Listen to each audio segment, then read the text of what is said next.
Tensions are simmering in South Asia with fears of an escalation in violence between India and Pakistan. Now, this follows a deadly militant attack on April 22nd, which saw gunmen kill 26 people, civilian tourists on holiday in the picturesque region of Kashmir. Now, the Indian government blames Pakistan for the attack, while Pakistan has denied those charges. Let me bring in Michael Kuhlman then, analyst of many years specializing in the region, based in DC. Michael, thanks so much for joining us. Thanks for having me. Tensions between India and Pakistan, they're not new. They share a militarized land border, and they also share a history of hostilities, that have flared up from time to time since both countries were founded, essentially, nearly 80 years ago. But even within that context, this attack last month seems to have taken people by surprise. Could you help us understand why that is? Yeah, absolutely. I mean, the attack was a surprise because it's relatively unusual for civilians to be targeted with violence in Kashmir, and particularly on the scale that we had in this recent attack.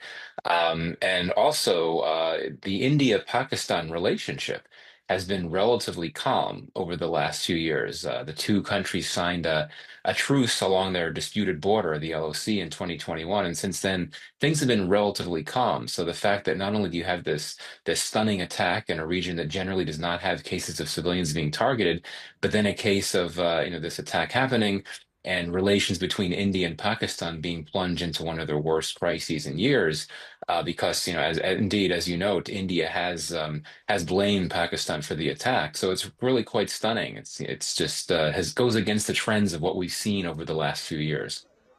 How have both sides responded in the days since? Because, we know the Indian government has blamed Pakistan for the attack. Does it have any evidence?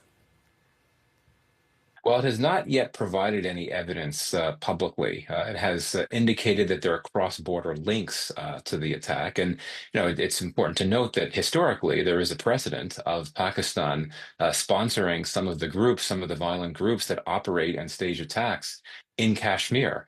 And it's also notable if you go back to 2019, the last time you had a serious crisis between India and Pakistan, it was triggered by an attack in India-administered Kashmir, which killed 40 Indian security forces. That attack was claimed by Jaish-e-Mohammed, which is a Pakistani terror group sponsored by the Pakistani state. So there is that historical precedent. But indeed, in this case, India has not provided any evidence.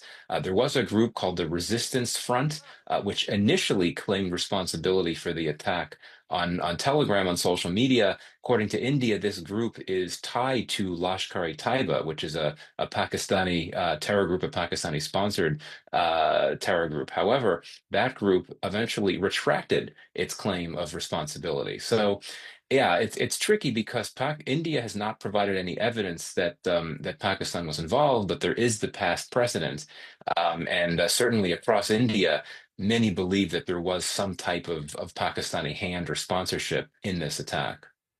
Now, we have seen a fair amount of posturing and rhetoric from both sides in the days since. We've also seen, reportedly ceasefire violations. Most recently, Pakistan has test-fired a ballistic missile on Saturday. What can an escalation look like between these two countries? Because at worst, we know they both hold nuclear weapons. But am I right in thinking that we are unlikely to see an all-out war? Yeah, we're very unlikely to see an all-out war. The main reason for that is that both countries have nuclear weapons, and the India and Pakistan have fought multiple wars, but all those wars were fought before they each formally became nuclear states in 1998. So nuclear weapons really serve as a deterrent. But I would argue that we've already seen a fair amount of escalation because of the non-military actions that have been taken.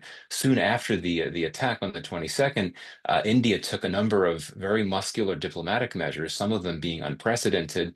That includes suspending the Indus Water Treaty, which is a long-standing transboundary river arrangement that had endured throughout wars and other times of bad relations between India and Pakistan.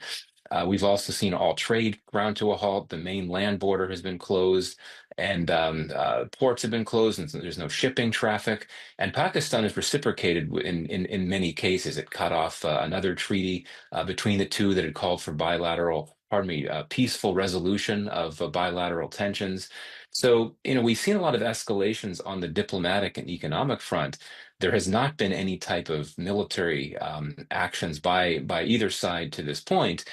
I do think that because there's a lot of pressure, domestic pressure on the Indian government to respond militarily, because there's so much anger in India about this attack that took place, I suspect that there is a good chance that at some point, maybe not in the next few days, but sometime down the road, there could be some type of visible response by India that would be described as targeting terrorist infrastructure in Pakistan. We can't rule that out. I mean, this is something that did happen in 2019 when India responded to that attack in Kashmir by staging airstrikes in Pakistan.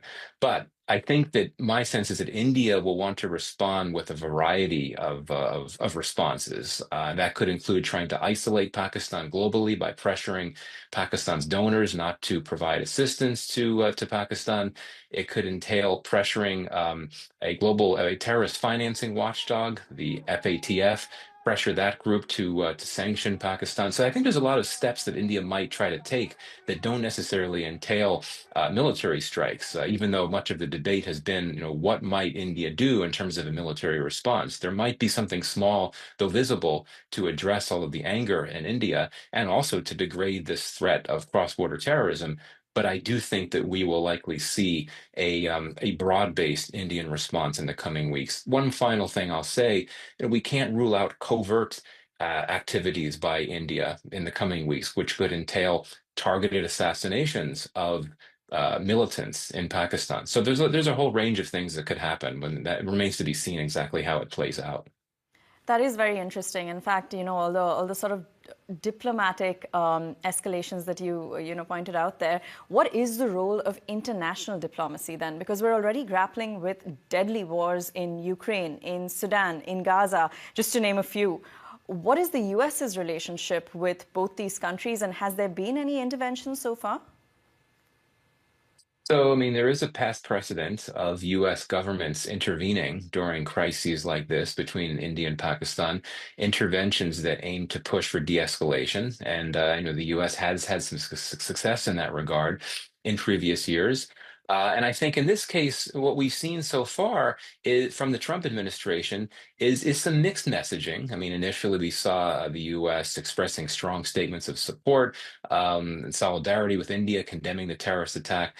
But in more recent days, we've seen a push for de-escalation. In fact, Secretary of State Marco Rubio spoke with his counterparts in both India and Pakistan calling for de-escalation.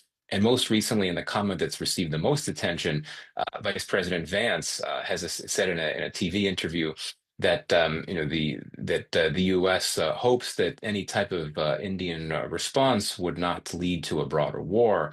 So my sense is that the Trump administration would like to see de-escalation, which meant no one benefits from a war. No one's interests are served from a war. And indeed, as you note, the world is on fire.